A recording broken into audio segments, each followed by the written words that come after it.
पूरा राष्ट्र शोक में डूबा हुआ है। हमने अपने देश के पूर्व प्रधानमंत्री डॉक्टर मनमोहन सिंह जी को ही नहीं बल्कि देश के विख्यात अर्थशास्त्री को भी खो दिया है। मैं डॉक्टर सीमांत प्रियदर्शी अपने अभूतपूर्व प्रधानमंत्री और देश के विख्यात अर्थशास्त्री डॉक्टर मनमोहन सिंह जी की अर्थव्यवस्था में उनका क्या योगदान था, उस पर आपसे कुछ श्रोताओं बात करना चाहूँगा। मनमोहन सिंह जी 2004 से 2014 तक लगातार 2 कार्यकाल में देश के प्रधानमंत्री रहे। इससे पहले वह भारत के वित्त मंत्री और वित्त सचिव के पद पर भी रहे। डॉक्टर मनमोहन सिंह जी का इस फानी दुनिया को अलविदा कहना केवल राजनीतिक ही नहीं बल्कि भारतीय अर्थव्यवस्था के एक युग के समापन की तरह है। भारत के आर्थिक इतिहास में आज भी वह तारीख दर्ज है जब 24 जुलाई 1991 को डॉक्टर मनमोहन सिंह ने वित्त मंत्री के रूप में अपना ऐतिहासिक बजट पेश किया था। तब उन्होंने जिस ईमानदारी से अर्थव्यवस्था की कमियों को स्वीकार किया था वह शायद आज विरल है। वहीं दूसरी ओर वर्ष 2008 का भी समय है जब दुनिया की ज्यादातर अर्थव्यवस्थाएं महामंदी से लड़खड़ा रही थीं। तब भारत के अर्थव्यवस्था की कमान अपने एक कुशल अर्थशास्त्री प्रधानमंत्री मनमोहन सिंह जी के हाथों में थी और उनकी बेमिसाल उदार नीतियों के चलते भारत उस महामंदी से बचकर निकल गया था। आज भारत दुनिया में बड़ी अर्थव्यवस्था बन चुका है, तो इसमें मनमोहन सिंह जी की भूमिका को अवश्य याद रखना चाहिए। देश के अभूतपूर्व प्रधानमंत्री मनमोहन सिंह के निधन से देश में शोक की लहर है, लेकिन पूर्व प्रधानमंत्री की ऐसी कई उपलब्धियां और सफलताएं हैं जिसके चलते उन्हें भुलाया नहीं जा सकता। विकसित भारत के निर्माण में उनका अहम योगदान रहा है। श्रोताओं, भारत के 14वें प्रधानमंत्री डॉक्टर मनमोहन सिंह विद्वान अर्थशास्त्री के रूप में प्रसिद्ध हैं। वह अपनी नम्रता और सादगी के साथ अपनी कर्मठता और कार्य के प्रति प्रतिबद्धता के लिए हमेशा याद किए जाएंगे। पूर्व प्रधानमंत्री मनमोहन सिंह जी का जन्म 26 सितंबर 1932 को अविभाजित भारत के पंजाब प्रांत के एक गांव में हुआ था। डॉक्टर सिंह ने वर्ष 1948 में पंजाब विश्वविद्यालय से मैट्रिक की शिक्षा पूरी की। उसके बाद उन्होंने अपनी आगे की शिक्षा ब्रिटेन के कैम्ब्रिज विश्वविद्यालय से प्राप्त की। 1957 में उन्होंने अर्थशास्त्र में प्रथम श्रेणी से ऑनर्स की डिग्री अर्जित की और इसके बाद 1962 में उन्होंने ऑक्सफोर्ड विश्वविद्यालय से अर्थशास्त्र में डीफिल किया। उन्होंने अपनी पुस्तक भारत में निर्यात और आत्मनिर्भरता और विकास की संभावनाएं में भारत में निर्यात आधारित व्यापार नीति की आलोचना की थी। श्रोताओं, भारतीय बाजार के द्वार को अगर दुनिया के लिए खोलने का कदम हो या गांव-गांव तक रोजगार देने की नरेगा जैसी योजना हो, वो मनमोहन सिंह जी इस देश की आर्थिक नब्ज को बेहद बारीकी से समझते थे। 24 जुलाई 1991 को संसद में खड़े होकर उन्होंने साफ कहा था कि अगर अर्थव्यवस्था के हित में निर्णायक कार्रवाई नहीं की तो संभालना मुश्किल हो जाएगा। यह भी ध्यान देने की बात है कि डॉक्टर मनमोहन सिंह जी ने वित्त मंत्री के रूप में जिन आर्थिक सुधारों की शुरुआत की उसे उनके बाद के सभी वित्त मंत्रियों ने अनुकरण करते हुए बल प्रदान किया और आज आर्थिक उदारीकरण के उपलब्धि को अनेक आंकड़े हमारे सामने रख देते हैं। यह आर्थिक उदारीकरण हमारे पूर्व प्रधानमंत्री डॉक्टर मनमोहन सिंह जी की ही देन है। भारत आज दुनिया में 4थे नंबर की अर्थव्यवस्था है। विकसित होने के लिए दृढ़ संकल्पित है, तो इसमें मनमोहन सिंह जी के योगदान को अवश्य देखा जाना चाहिए। हमें याद रखना होगा, जब उन्होंने खुले मन से देश की आर्थिक कमियों को स्वीकार किया तब वह आर्थिक कायाकल्प की ओर बढ़ रहे थे। उन्होंने भारत की ताकत और वक्त को पहचान लिया था। तभी उन्होंने 1991 के भाषण में कहा था कि हम उस लंबे और कठिन मार्ग की कठिनाइयों को कर्म करके नहीं बता रहे हैं जिस पर हमने चलने का निश्चय किया है, परंतु जैसा कि विक्टर ह्यूगो ने एक बार कहा था, विश्व में कोई भी शक्ति उस विचार को नहीं रोक सकती जिसका समय आ गया है। अतः मैं इस महान सदन को सुझाव देता हूं कि विश्व में एक प्रमुख आर्थिक शक्ति के रूप में भारत का उभरना एक ऐसा ही विचार है। पूरे विश्व के सामने जोर देकर और स्पष्टता कहता हूं, भारत सजग है, हम विजयी होंगे, हम कामयाब होंगे। ऐसे विचारों की ताकत से भरे हुए थे आदरणीय पूर्व प्रधानमंत्री डॉक्टर मनमोहन सिंह जी। डॉक्टर मनमोहन सिंह जी ने भारतीय अर्थव्यवस्था को विश्व बाजार के साथ संबद्ध किया। उन्होंने आयात और निर्यात को सरल व आसान बनाया। निजी पूंजी को उत्साहित कर घाटे में चलने वाले सार्वजनिक उपक्रमों के लिए नीतियां बनाईं। उदारीकरण की दिशा में उनके द्वारा उठाए गए कदम कुछ ही वर्षों में अच्छे परिणाम देने लगे। श्रोताओं, आर्थिक सुधारों, उदारीकरण और विकास के मानवीय चेहरे के विमर्श के साथ अर्थव्यवस्था को नई ऊंचाई देने के साथ साथ उन्होंने विश्व मंच पर भी भारत की साख को जो योगदान दिया वह आज स्वर्णाक्षरों में अंकित करने योग्य है। सन 2008 और 2011-12 के गंभीर वैश्विक आर्थिक संकट से भारत को पूरी तरह बचाने के साथ साथ दुनिया में वे एक संकट मोचन के रूप में देखे गए थे। ब्रिक्स जो राष्ट्र है, वहां एकजुट कर उन्होंने विकासशील देशों की आवाज मजबूत करने में उनका बड़ा प्रमुख योगदान था। देश के आर्थिक सुधारों के जनक माने जाने वाले पूर्व प्रधानमंत्री डॉक्टर मनमोहन सिंह जी का निधन मैं समझता हूं कि भारतीय अर्थव्यवस्था के एक युग का अवसान है। डॉक्टर मनमोहन सिंह जी के भारतीय अर्थव्यवस्था में महनीय योगदान को गंभीरता से समझने के लिए हमें पिछले 60-70 सालों के अर्थव्यवस्था को समझने की आवश्यकता है। याद करिए 15 अगस्त 1947 के दिन भारत में स्वतंत्रता का एक नया प्रभात उदित हुआ था। अंततः 200 वर्षों के ब्रिटिश शासन के बाद हम अपने भाग्य के विधाता बन गए थे और अब राष्ट्र के नव निर्माण का कार्य हमारे अपने हाथों में था।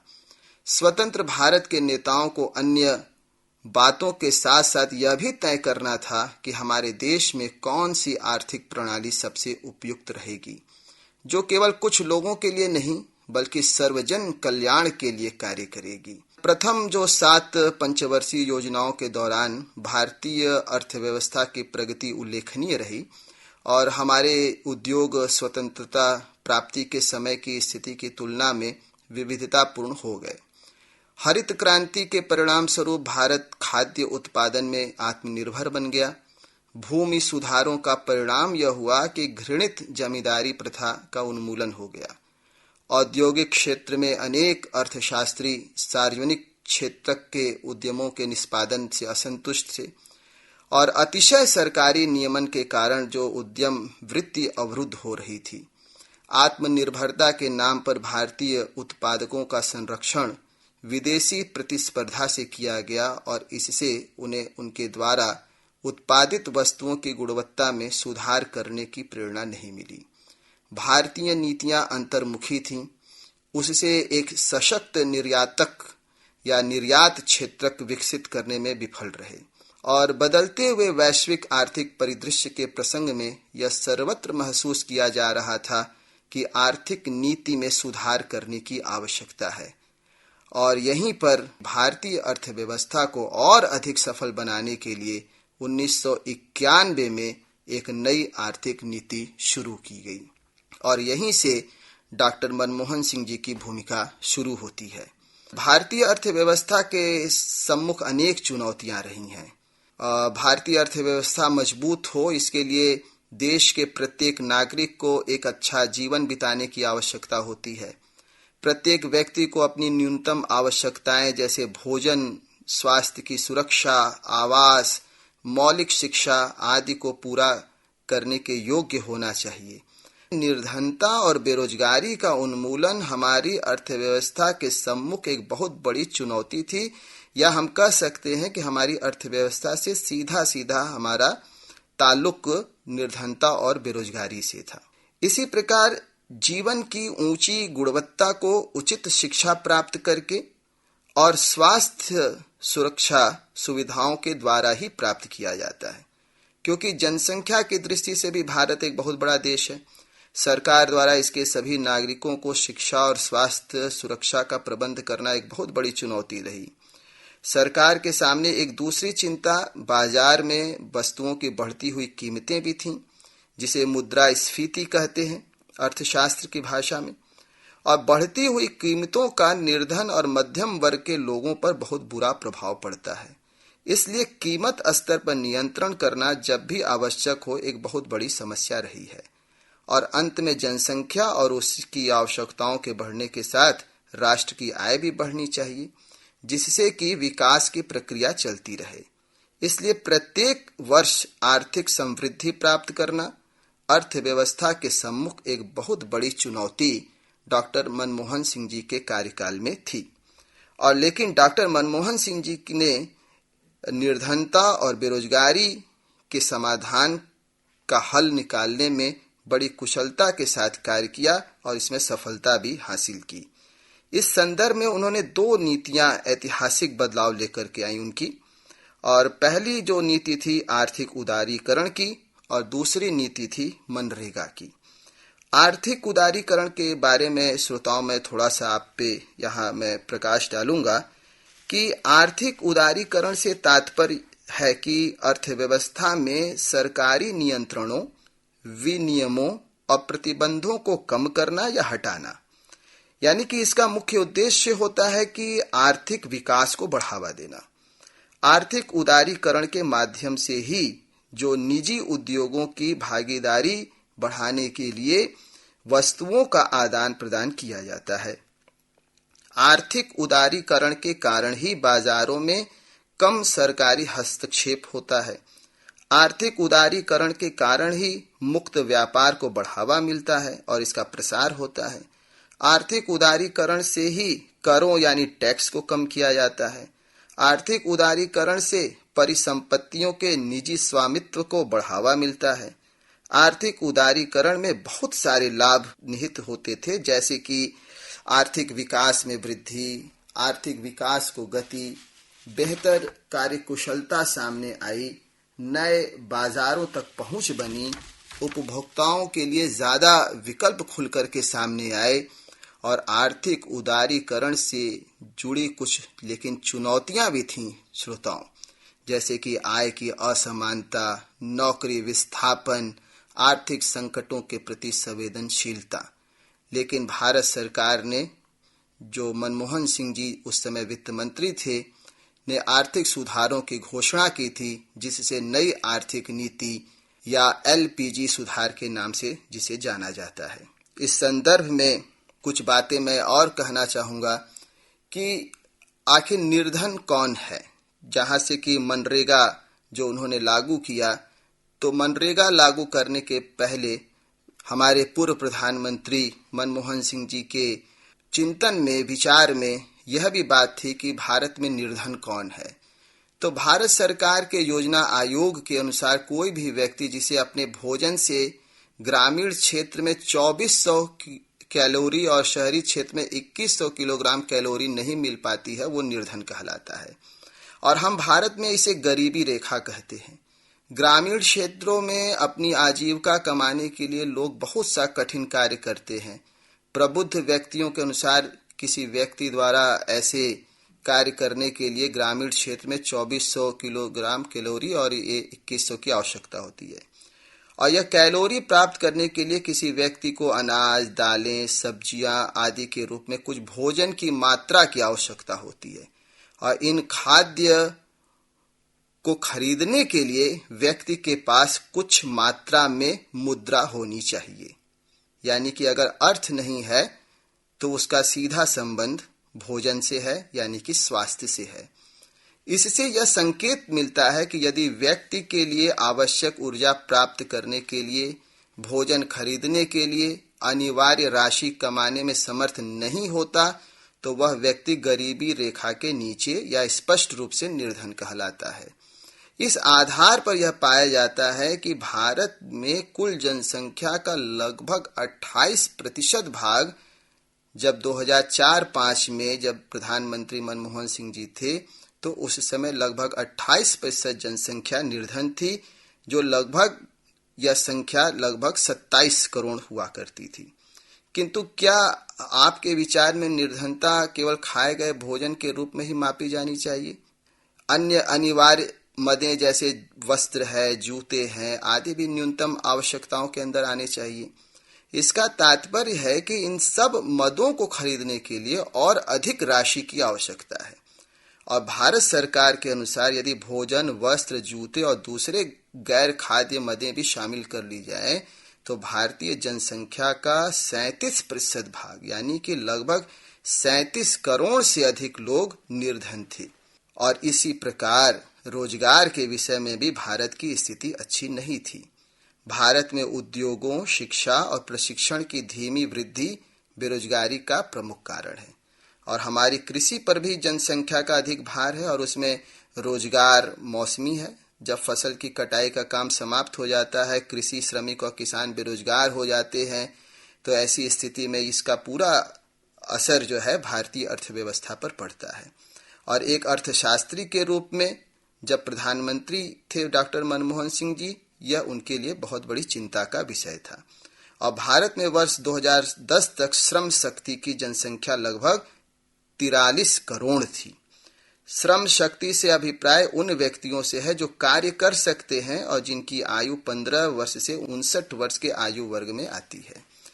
तो इस तरह से रोजगार उत्पन्न करना और निर्धनता का उन्मूलन कार्यक्रम ये बहुत अनिवार्य विषय था उस समय। और निर्धनता दूर करने और अपने नागरिकों को रोजगार के अवसर प्रदान करने के लिए सरकार क्या कर रही है, इन गंभीर समस्याओं को हल करने के लिए भारत की सरकार ने नीतियां बनती रहीं, लेकिन डॉक्टर मनमोहन सिंह जी ने अपनी नीतियों से बेरोजगारी की दर को नियंत्रण से बाहर बढ़ने नहीं दिया। और यह सरकार द्वारा निम्न कार्यक्रम लागू करने के कारण संभव हो पाया। जहां तक मनरेगा की बात है, उसकी कुछ खास बातों को जानना यानी कि डॉक्टर मनमोहन सिंह जी की दूरगामी अर्थनीति को समझना होगा। और देश के ग्रामीण क्षेत्रों में जो निवासरत परिवारों की आजीविका को सुरक्षा प्रदान करने हेतु महात्मा गांधी राष्ट्रीय ग्रामीण रोजगार गारंटी अधिनियम 2005 को पारित किया गया। यानी कि महात्मा गांधी नरेगा का लक्ष्य रोजगार के अन्य विकल्प कम या अपर्याप्त होने की स्थिति में ग्रामीण परिवारों को रोजगार मुहैया कराकर उनके लिए सशक्त सामाजिक सुरक्षा तंत्र तैयार करना। अधिनियम का उद्देश्य ग्रामीण क्षेत्रों में उस प्रत्येक परिवार जिनके वयस्क सदस्य अकुशल शारीरिक कार्य करने के इच्छुक हों को एक वित्तीय वर्ष में 100 दिन का गारंटी युक्त रोजगार प्रदान करके आजीविका को सुरक्षा प्रदान करना था। ग्रामीण क्षेत्रों में आजीविका के प्राकृतिक संसाधन आधार को सुदृढ़ करना एवं टिकाऊ स्वरूप की परिसंपत्तियों का सृजन करने का प्रयास महात्मा गांधी नरेगा का व्यापक उद्देश्य था। और योजना के अंतर्गत मजदूरी का भुगतान पीएफएमएस यानी कि ईएफएमएस के द्वारा बैंक, डाकघर के बचत खातों के माध्यम से किए जाने का प्रावधान यह प्रधानमंत्री मनमोहन सिंह जी के द्वारा किया गया। तो इस तरह से मैं आपको यह बताने की प्रयास कर रहा था श्रोताओं कि कितनी दूरगामी योजनाएं प्रधानमंत्री डॉक्टर मनमोहन सिंह जी की थी। एक चीज जो उन्होंने जो अर्थव्यवस्था से जो जुड़ी होती है वह थी शिक्षा, क्योंकि अगर व्यक्ति शिक्षित नहीं है तो वह निश्चित रूप से रोजगार के काबिल नहीं होगा और स्वास्थ्य भी प्रभावित होगा। इसके ऊपर भी वह शिक्षा को भी अर्थव्यवस्था का ही अभिन्न हिस्सा डॉक्टर मनमोहन सिंह जी मानते थे और इसके लिए उन्होंने बच्चों को निःशुल्क और अनिवार्य शिक्षा का अधिकार अधिनियम 2009 भी लागू किया। और इसके तहत उन्होंने ये प्रावधान आया कि भारत सरकार ने वर्ष 2009 में 6 से 14 वर्ष के आयु के सभी बच्चों के लिए निःशुल्क शिक्षा एक मौलिक अधिकार बना दिया और यह नियम अप्रैल 2010 से लागू कर दिया गया। अब 6 से 14 आयु वर्ग के सभी बच्चे निःशुल्क शिक्षा का दावा कर सकते थे और सरकार इसे उपलब्ध कराने के लिए प्रतिबद्ध थी। इसके अनुसार सरकार अधिक से अधिक प्राथमिक और उच्च प्राथमिक विद्यालय खोलेगी और पढ़ाने के लिए शिक्षकों को नियुक्त भी करेगी। और केवल स्कूल ही नहीं खोला बल्कि सर्व शिक्षा अभियान लागू किया, यानी कि 6 से 14 आयु वर्ग के बच्चों को शिक्षा देने के लिए केंद्रीय सरकार द्वारा राज्य सरकारों की साझेदारी में लागू किया गया सर्व शिक्षा अभियान। और इसमें केवल इतना ही नहीं बल्कि विद्यालयों में दोपहर का भोजन उपलब्ध कराने का राष्ट्रीय कार्यक्रम डॉक्टर मनमोहन सिंह जी के कार्यकाल में ही शुरू हुआ। बच्चों को विद्यालय में आकर्षित करने और उन्हें रोकने के लिए सरकार ने दोपहर के भोजन का कार्यक्रम प्रारंभ किया। इसके पीछे मंशा यह है कि बच्चों को अच्छा भोजन देकर स्वास्थ्यवर्धक आहार उपलब्ध कराया जाए। और दोपहर का भोजन समाज के विभिन्न वर्गों के बच्चों को निकट लाता है और एक दूसरे के प्रति सद्भावना का विकास करता है। और जब हमारा पूरा समाज शिक्षित होगा, स्वस्थ होगा, तो निश्चित रूप से हमारे देश का अर्थव्यवस्था दिन दूनी रात चौगुनी बढ़ती चली जाएगी। इस दूरगामी दर्शन और चिंतन से युक्त डॉक्टर मनमोहन सिंह जी, यानी कि हमारे देश के पूर्व प्रधानमंत्री, हमारे देश के अभूतपूर्व अर्थशास्त्री के प्रति मैं विनम्र श्रद्धांजलि प्रकट करता हूं। और इस शोक की लहर में पूरा देश आज डूबा हुआ है। और मैं बस डॉक्टर सीमांत प्रियदर्शी इन भावपूर्ण चंद शब्दों के साथ अपनी बात को यहीं पर विराम देता हूं।